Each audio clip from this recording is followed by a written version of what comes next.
of you who are passing out today as National Police Reservists to take care of our security in this part of the county, mainly Baringo North and Baringo South. I wish you well, and I want to commit on behalf of the government of Kenya that we shall be shortly announcing major measures to support the National Police Reservice to be able to give better and more efficient services to our communities and our country. As I said yesterday, the government will make sure that every National Police Reservist in our country is insured with a National Hospital Insurance Fund. From 1st of July this year,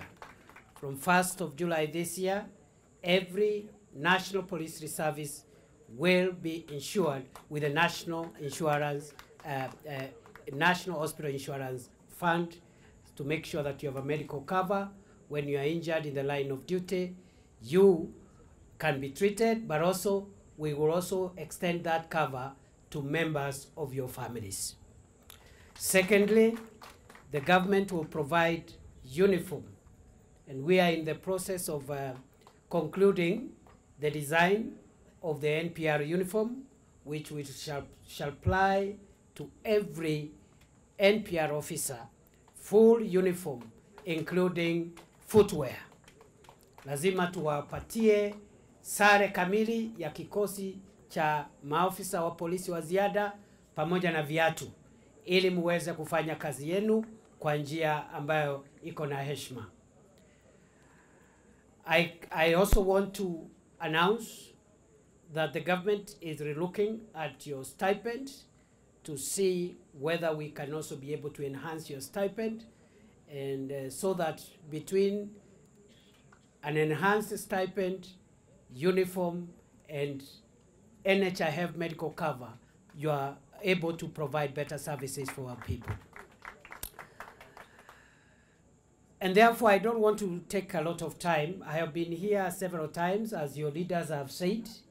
All your leaders, we have worked together very closely. Your governor, Your Excellency Moses Cheboy, we've worked very closely with him. He's very passionate about taking Baringo out of this challenge of insecurity. I want to congratulate you, Governor, and to thank you for the support that you're providing to the national government to ensure that we move together and make sure our people are secure and empowered. I also want to thank your MCAs, all MCAs. We've worked also very well with them, and I want to promise going forward we shall work with all leaders. The members of parliament for this area, we have also worked with them very well. Member for Baringo South, member for Baringo North, the women rep, and the other members of parliament from Baringo, the senator of Baringo, who is the chairman of the Senate Security Committee. We are all working together, and I want to thank God for this privilege of being your minister at a time like this. And I want to make the following assurances for the sake of our people. The problem of banditry has been with us for a very long time. President William Ruto has decided that he is the president under whose leadership the problem of banditry in our country will be resolved once and for all. And therefore, he has given all of us very firm instructions, those who are working under him in the ministry that is responsible for public safety, the Interior Ministry, to make sure that we get around this problem. And therefore, all my colleagues from the National Police Service, National Government Administration officers, and all public servants who are concerned must take cue behind the presidential directive and make sure we up our game roll our sleeves and make sure that we deliver on the promise of a bandit-free Kenya. For those in the National Government Administration, I am happy with what the team led by Dr. Abdi, the Regional Commissioner, is doing here, and the entire Regional Security and Intelligence team. The county team as well, under the County Commissioner, who is new, fairly new, barely a month or so old. Together with the other teams, I am also happy with what you're doing. The sub-county teams, our ACCs, our chiefs and assistant chiefs, we also are happy with what you're doing, but we can do better. We can do better. We should do better. And I want to assure you of my support. But as I support you, you must work harder, better, and faster. I don't want to be coming from Nairobi to reach a scene of crime before the rest of you have reached there. You must find ways of getting there ahead of me. And if it is facilitation, let's talk about facilitation. But going forward, we must rein in on these bandits and just stop them. Let's just stop them. We have made some good progress in getting rid of the hideouts, getting rid of bandits from the hideouts where they've been hiding. The Corcoran Hills, Arabal Hills, Ngerecha Hills, Tandare Valley, all these places are now free from bandits. But we must make sure they don't return there again. And therefore, our National Police Service officers, the multi-agency teams here, including our partners in this effort, the Kenya Defense Forces, we must make sure that these places remain out of bounds for bandits and criminals for the rest of our time. We must not entertain a situation where these criminals sneak back in the name of anything. In the name of grazing, in the name of water, in the name of anything. These are now crime scenes. We have sealed them off. They can graze and do whatever else elsewhere. Anybody found in the Corcoran Hills, the Arabal Hills, the Ngelecha Hills, the Tandare Valley, will be treated as a suspect of banditry and will be dealt with accordingly. The government did promise a few other things in this region, and the president has directed us to expedite the delivery of those promises. I would like to announce that the government has released 100 million for the rehabilitation of all the schools that were affected in Baringo North and Baringo South by banditry. The money has been released, and our officers from the Kenya Defense Forces will help us in the reconstruction. I am aware that money may not be enough given the level of damage in some of the schools. I have visited some of those places. We require a little more money. So we are working hard to be able to secure a further 100 million to bring the total to 200 million for the purpose of rehabilitating those schools. Number two, the government has decided to enhance the number of local teachers from the local area. And we are going to give 50 new teachers in Baringo South and 50 new teachers in Baringo North who will be recruited from the local community by the Teachers Service Commission to ensure that they are able to support our schools here and they don't run away because of the situation here, even as they also support the teachers who come from the rest of the country. I also want to announce that we shall be putting up the security roads that have been identified. We have mobilized the equipment, and I think in another 1 or 2 weeks I'll be back here to launch 2 security roads in Baringo North and 2 security roads for Baringo South, and we'll make that announcement shortly. I also want to announce that next week I'll be announcing new administrative units in the affected areas, including Baringo, so that we can have the services of government closer to the people. And therefore, for all this region which is being affected by banditry, we are going to make nationwide announcement, but with a very clear focus also on the areas with security challenges like Baringo, as we create and operationalize new sub-counties, new divisions, new locations, and new sub-locations. As requested by Senator Cheptumo, we will accept the request to establish Koriema and Sandai police posts with immediate effect because of supporting what the agencies are doing here to improve the security in this area.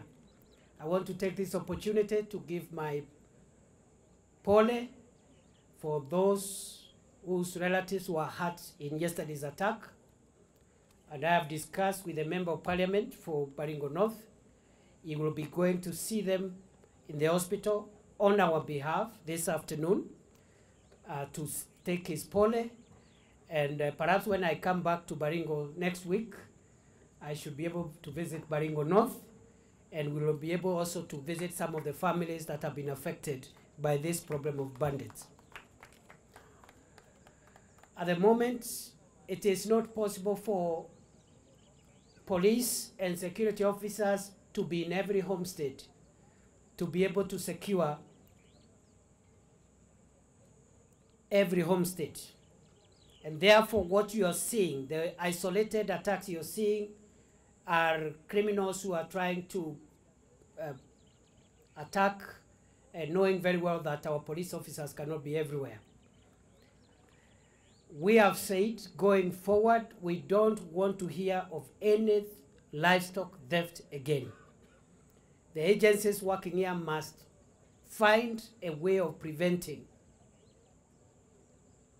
livestock theft. We are supporting you and investing in intelligence gathering to ensure that we prevent bandits from attacking and robbing our people. But at the same time, when an attack happens, when livestock is stolen, the livestock must be tracked, recovered, and returned in full to the people who own that livestock. Lazima mifugo wote ambao wanaibiwa warudishwe. Hao mifugo wameibiwa jana, tumeanza kukamatana na hao wa majangili, tutatangaza hivi karibuni. Tume recover already part of the livestock, but we want to recover every goat and every cow that was stolen yesterday. Lazima hiyo mifugo irudi.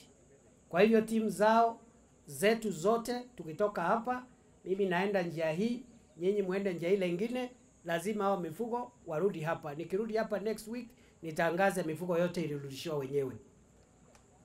Wiki iliyopita kulikuwa na wizi kule Laikipia North.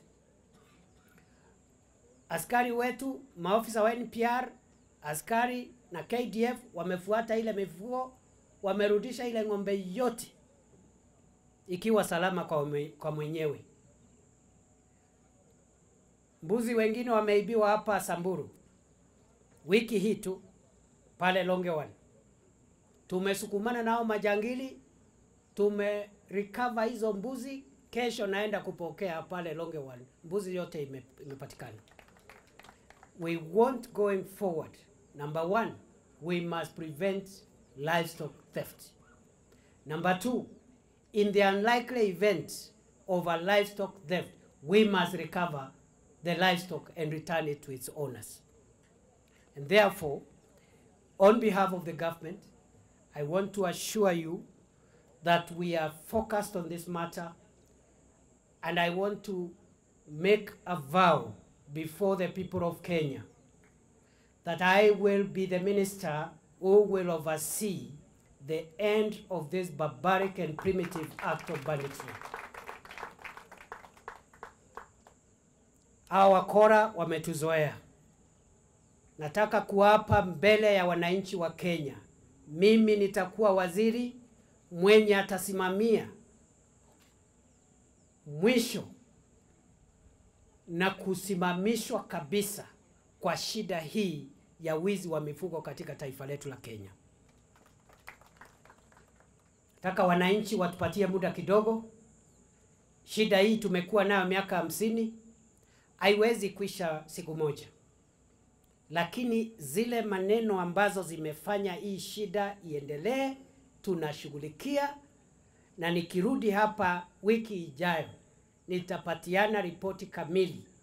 Tumeshika wakora wengi na wezi wa mifugo wako kotini, nitapeana hiyo list na ile koti ambao tumewapeleka.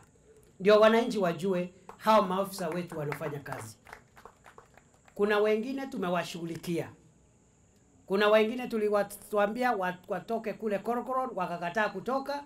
Sasa we cleared the place.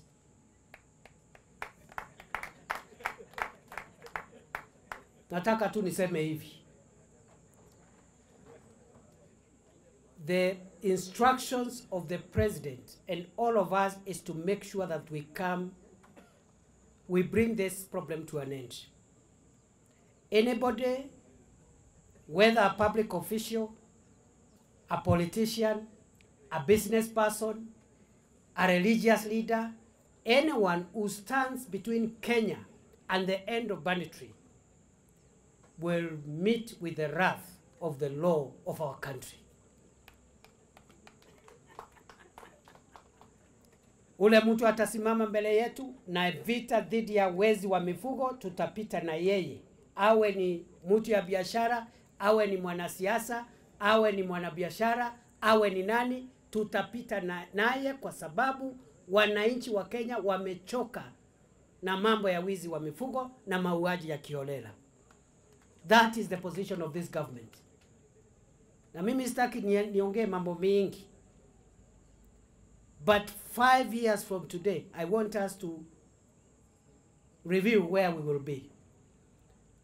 And we will do it in such a way that we will not have this problem recurring. We have long-term development issues in this region. The government is implementing those programs, including the building of peace institutions in this region, across communities, all communities without exception. We want to build peace institutions. The president has already given us guidance. We are working with local leaders to identify places where along inter-community borders where we are having security challenges, we build boarding schools, we build day schools, we build other education institutions to put the children from different communities together and remove from them this idea that you can make a living from stealing other people's livestock and killing them.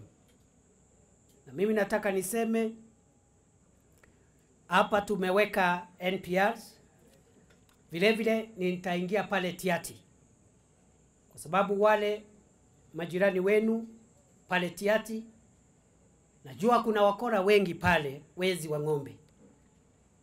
Hao ninaingia hapo kukabiliana nao. Lazima tukabiliane na hao watu. Lakini najua pale Tiati kuna watu wazuri, kuna watu wa Mungu, kuna watu hawahusiki na mambo ya wizi wa ng'ombe. Lazima pia tuingie pale ili isionekane kama kuna jamii fulani ambaye wote wamelaaniwa na kuhukumiwa kama wakora. Na hii program ya NPR pia, wakati tutaketi na viongozi, tukubaliane, wakubali kurudisha ile bunduki haramu wako nayo, Mimi nitawapatia pia bunduki ya kulinda jamii kule, kwa sababu pia hao ni Wakenya.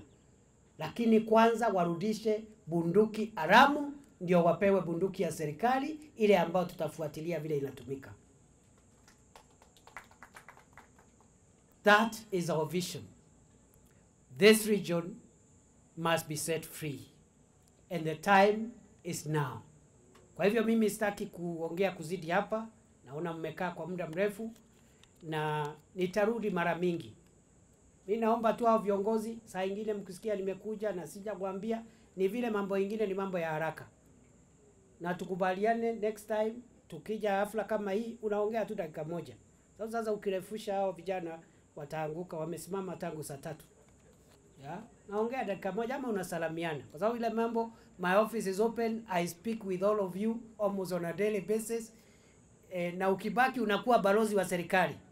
Ile mambo yote unasema waziri amesema hivi, rais amesema hivi, kwa sababu wewe ndiye mwakilishi wa serikali katika hii mahali.